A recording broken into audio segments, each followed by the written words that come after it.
Hi and welcome everyone to another revenge review. And today I will be reviewing the classic The Last House on the Left. So it's from 1972. It's from the US. It's directed and written by Wes Craven. So it's starring Sandra Peabody, Lucy Granum, David Hess, Fred J. Lincoln, Jeremy Rain, and Mark Scherfler, among a lot of people. So in this movie, we have two teenage girls, Mari and Phyllis. They are going into town on a rock concert because one of them is having their birthday. It's Mari. And they are looking to score some weed, have a good time in the city. Unfortunately, they run into a group of really demented criminals. And they get kidnapped and assaulted and left for dead. And then the criminals, they make a run for it, and they end up at the parents of Mari's parents' house, and they seek shelter there. Yeah. So I saw this one when I was, I think, what was I, 15? Maybe something like that. And then I've rewatched it twice since then. And the first thing that really strikes me is the music. It opens up with a really, really kind of beautiful but kind of depressing song. It's just the tone of the music, which is a tone that really fits the movie. It kind of forebode how the movie will make you feel. And then we also have a very strange like songs and music playing in various scenes. They are more like kind of uplifting, and I don't know, that type of music, it felt kind of silly to me. It didn't really fit the movie in my opinion. It kind of, I don't know, it made it feel like lighter than it should have been. But the more, toned down kind of music was really good in this movie. But the other music, it just felt really misplaced, in my opinion. Okay, and then we have the characters themselves. I mean, Sandra Peabody did a really good job as Mary, very, very innocent, and you really feel for her. You truly do. And then we have the leader of the criminal gang, David Hess. He usually plays, the mean guy, the criminal. And he certainly has, that type of face for it. He really doesn't have to do anything. You're just kind of uncomfortable by looking at him.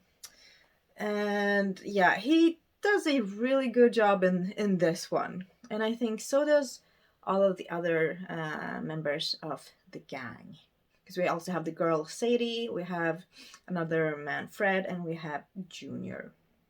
And Junior is the one who's more on the fence, kind of, but he's addicted to drugs, so he does whatever, the Krug, David Hess' character, tells him to do to get a fix. But he's also kind of easy to manipulate, which is something that the girls try to use on him. And I wish we could have seen that side of him even more, like the struggling side.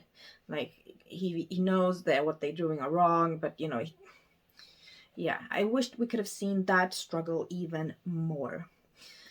And then we have the assault part.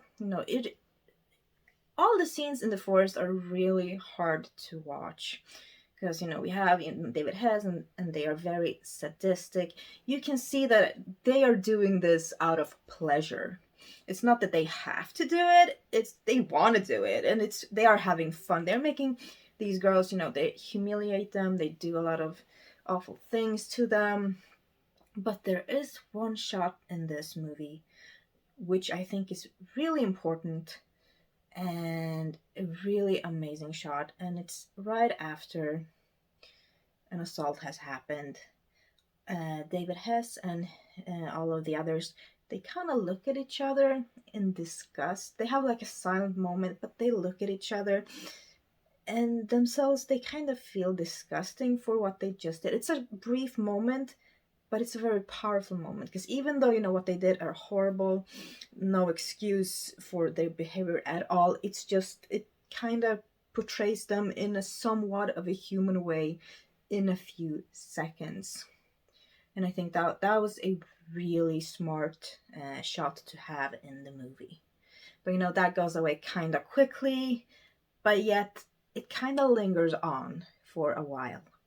And then they get to the house, and we finally know that the revenge part is coming.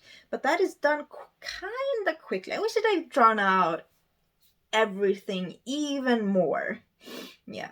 But I do like how the way that they found out that they were responsible, and how they were planning the revenge and the execution. I just wish we had seen even more of it. Yeah, even more gore, please. The revenge needs to be filled with so much gore, and they need to get what they deserve. Yeah.